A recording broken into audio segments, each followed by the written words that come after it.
two or three of them, I kind of used analog synthesizers in a way that I thought, oh God, Tim will never buy this. But of course, I know that whenever I say that, oh God, the director will never buy into this. It's too whacked out. With Tim, that's always what he's going to gravitate for.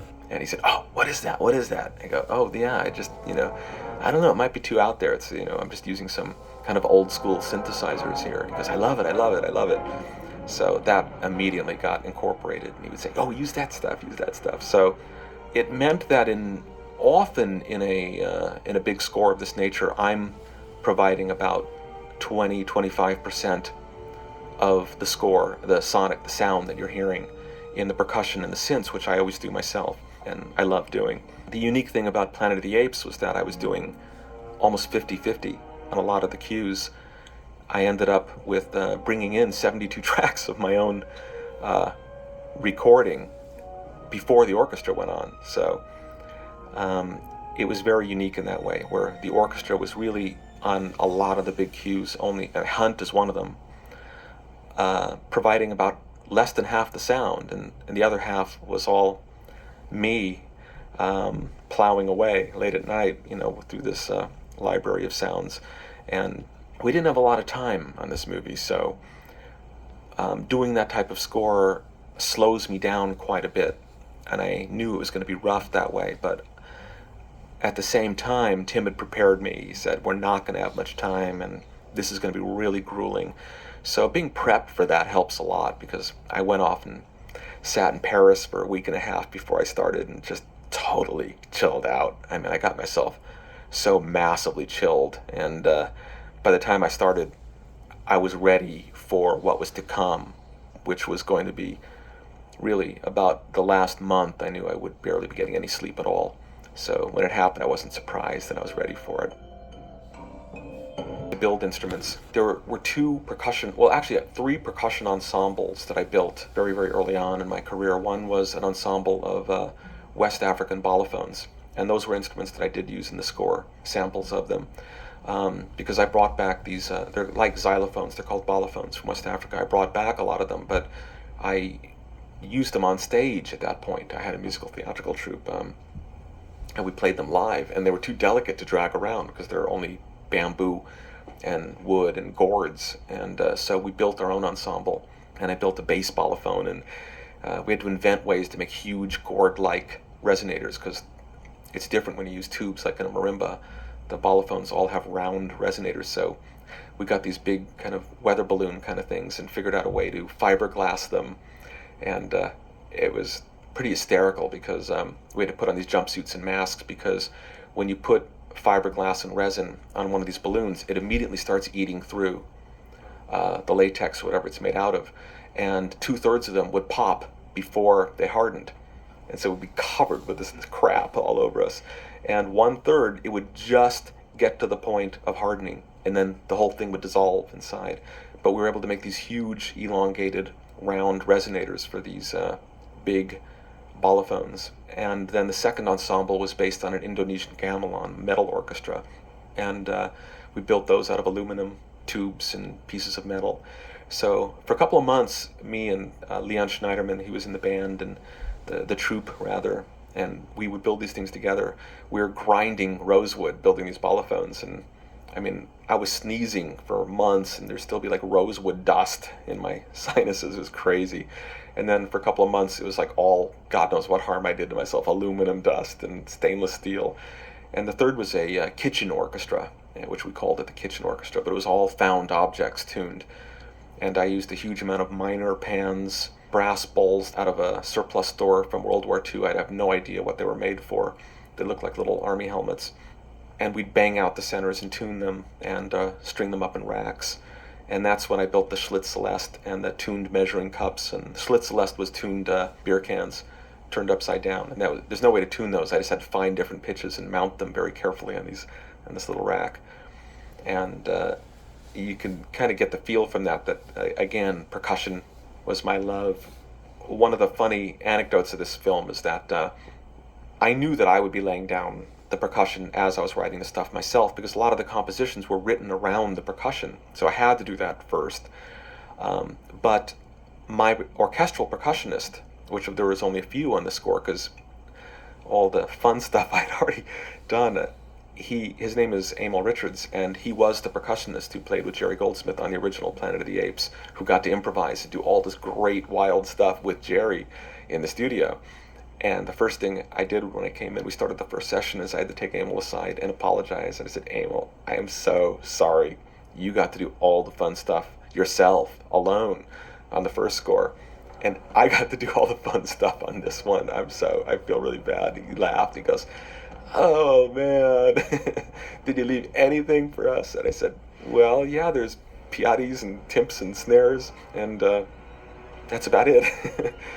But he is the common link, if there is one, in terms of he's been around since then, and he played on both scores. He's the only musician who played on both scores. But sadly, he got to really have a great, wild time on the original, and I got to have all that fun on the new one. As I was telling you from my past, that is my love. There was a point in my life where, had I not gone the direction I'd gone, I would have become some crazy percussionist. I would have been just like Emil. I would have been the guy who I do have rooms and rooms and rooms full of instruments, much like Emil does. He's got the best. His collection dwarfs mine many times over. He's got the best collection of percussion instruments I've ever seen on the planet. But I would have pursued that and gone the route that Emil went in his life of becoming a multi-ethnic instrumental percussionist. And there's a percussionist who inspired me when I was very young named Harry Parch, who built all his own instruments and composed for those instruments. And there was definitely a point in my life where I wanted to become a modern-day Harry Parch. So when I get a score like this, I get to pull out a lot of kind of fun elements from my past that I don't get to, make use of too often. Time to not put a lot of energy into getting early ideas. Because when I first started my career trying to get a, quote, head start, I would, from talking with Tim or other directors, reading the script, I would jot down notes, ideas. Not one of them has ever made it into a movie. And so I finally have learned enough about my own process to know that I do best where I go in with completely the opposite approach. My first viewing of a rough cut, I want to have no preconceptions, pre-ideas, preconceived notions. No preparation whatsoever is the best, because then my reaction is going to be purely visceral.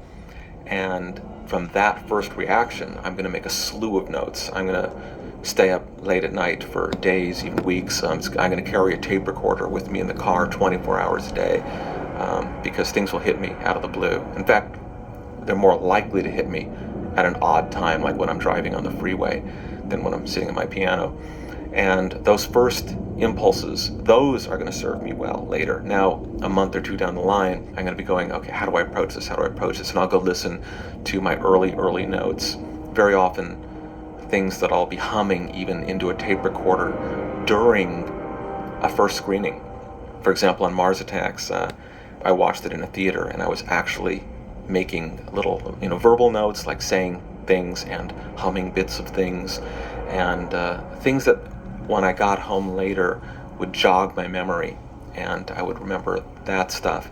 And that literally became my main titles to the movie, from verbal and melodic and making sounds with my mouth, stupid, ridiculous notes into a cheap tape recorder. If you heard the stuff, you'd think you were listening to the ravings of a madman, because it'd be like a combination of talking really fast, like little things like that. Then I'd be going, on and on, second part, third part, fourth part, like that. If you remember in Amadeus, when he's like in bed trying to describe these parts to, because he's too weak to write them down, and he's saying, no, and on top of that, and on top of that, and on top of that. My notes kind of have that type of rambling quality, where when I'm listening to it later and I'm hearing on top of that this, and on top of that this, it all starts to make sense. But if you listen to it by itself, it would be like rambling, nothing. Me on a flight home from London, 747, and again, I was stuck with, I'm at a bit of a disadvantage at moments like that, because there's an art which one learns with proper training, which I should have, which I don't have, called solfège. And That's the ability to take out a napkin and scribble all the notes in your head. Being that I had no formal training coming up, I never learned that, although someday still I might, which means that I have to have any instrument in front of me in order to write a part. It could be a keyboard, it could be a guitar, it could even be a violin, anything with notes and pitches. I could write a part down, like say on a napkin, if I had a violin, a guitar, or a Casio keyboard on an airplane, I'd be fine. Unfortunately, I didn't. And so what it meant is that I was running repeatedly into the bathroom and making elaborate verbal notes to myself, like I was describing part one, part two, part three. Part three goes on top of part two, possible counterpoint to part two. And at the same time, the bathroom on these old 747s were incredibly noisy where they were positioned. I mean, you almost sounded like you were on top of the jet engine. So like I'm right on top of the microphone. And I couldn't do it in my seat because everybody's asleep. You know, you can't sit there with some guys next to me snoring and, or trying to sleep. You go, okay, here it goes. Like that, without people thinking you're insane. So I kept running into the bathroom. Now, after my 7th or 8th trip in there, the stewardesses were getting very concerned about me. They didn't know whether they had somebody who was extremely sick or whether they had a junkie who couldn't go 15 minutes without another fix. But either way, they were all starting to gather around. Sir, is there anything we can do for you? No, I'm fine, I'm really fine. Would you like some seltzer water, something to calm down? No, my stomach's great, it's fine, really. And you're all right. Yeah, I'm fine. 10 minutes later, I'd be rushing back in there again, lock the door for another 10 minutes. So it was kind of a crazy trip home. And there was this panic when I got home because I'm listening to this tape